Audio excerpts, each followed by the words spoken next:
Šiandien noriu papasakoti apie įsitikinimus ir kas tai apskritai yra, kaip jie susiformuoja.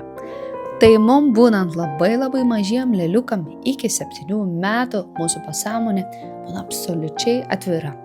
Ir visą tai, ką matom aplinkui, mes geriam į save. Tai formuojam savo asmenybę ir visas pasąmoninės sistemas. Tokiame amžiuje mūsų nervų sistema sužino, kas yra saugu, kas normalu, o kas absoliučiai pavojinga. Vienas iš pavyzdžių.